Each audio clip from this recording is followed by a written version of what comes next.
Hello guys, আসসালামু আলাইকুম। আপনারা কেমন আছেন? আমি আরেকটি নতুন ভিডিও নিয়ে আসলাম। আজকের ভিডিও কাশ্মীরের ডাল লেক নিয়ে সম্পূর্ণ ভিডিও। আমার সাথে থাকবেন, ভিডিওটি লাইক, শেয়ার ও কমেন্টস করবেন, সাবস্ক্রাইব করে পাশে থাকবেন। আকাশের সবটুকু রং নিয়ে কাশ্মীরের ডাল লেক। ভূস্বর্গ কাশ্মীর এই নামটি উচ্চারণ করলে মুহূর্তের মাঝে দুটি চিত্র ফুটে ওঠে মনের আয়নায়।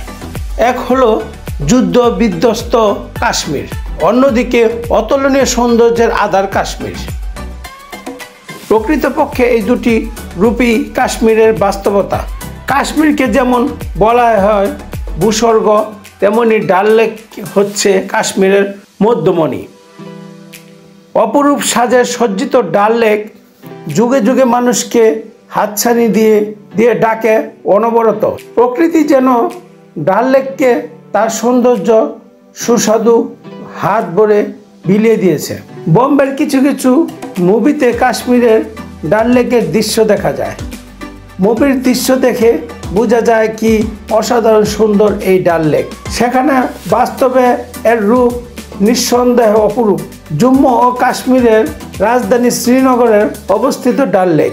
লেকটি দীর্ঘ 7 কিলোমিটারের বেশি আর প্রস্থ 3 কিলোমিটারের বেশি। লেকের সর্বাধিক গভীরতা 6 কিলোমিটার। এই লেকে দুটি দ্বীপও আছে, সোনা লাক আর রূপা লাক।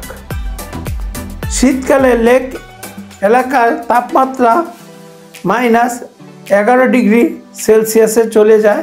লেকের পানি তখন জমে বরফের পরিণত হয়। বিভিন্ন দিক দিয়ে ডাল লেকের প্রকৃতি এবং জীবন বৈচিত্র্য অসাধারণ।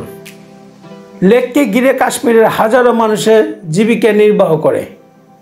কেউ বিখ্যাত হাউস বোটের মালিক, কেউ ডাল লেকের বিশেষ নৌকা শিকারাতে পর্যটকদের নিয়ে পরিবহন করে, আবার কেউ ডাল লেকে বাজারের সবজি বিক্রি করে। কাশ্মীরের ডাল লেকের একটি প্রধান আকর্ষণ হলো হাউস বোট, পানির ওপর বাসমান বাড়ি। ডাল লেকের 700-র বেশি হাউসবোট আছে। এর ভিতরে অত্যাধুনিক হোটেলের মতো নানা ব্যবস্থা করা, শোবার ঘর, বসার ঘর, বাথরুম সবই আছে। সব কিছু সুসজ্জিত, সুন্দর কার্পেট বিছানো, পর্দা টানানো। আরও আছে বারান্দা, যেখানে বসে অনায়াসে বাইরের দৃশ্য অবলোকন করা যায়। হাউসবোটের ভিতরে কাঠের জাফরি, কাটা দেয়াল, অনিন্দ সুন্দর। মোট কথা, এই হাউসবোট পাওয়া যাবে সব ধরনের ব্যবস্থা যা একজন পর্যটকের একান্ত প্রয়োজন। ডাল লেকের পানিতে বেশি বেড়ানো বিশেষ ধরনের নৌকাগুলোকে বলা হয় শিকারা। হাজার হাজার শিকারা প্রতিনিয়ত লেকে চলাচল করে বিভিন্ন প্রয়োজনে। কখনো পর্যটকদের নিয়ে প্রদক্ষিণ করতে, কখনো বা ব্যক্তিগত কাজে শিকারা ব্যবহৃত হয়। শালিমার বাগান, শালিমার বাগ ও নিশাত বাগ, এই দুইটি বাগান ডাল লেকের তীরে অবস্থিত। মোগল সম্রাট জাহাঙ্গীরের আমলে এই দুটি তৈরি করা হয়। সুন্দর করে লাগানো গাছ পালায় ভরা বাগ দুটি পর্যটকদের কাছে অন্যতম আকর্ষণ। ডাল লেক বাজার সম্পূর্ণ পানির ওপর ভাসমান একটি বাজার। এ বাজার শুধুমাত্র সবজি বিক্রয় করা হয়। লেকের আশেপাশে এলাকার জমির সবজি এখানে আসে।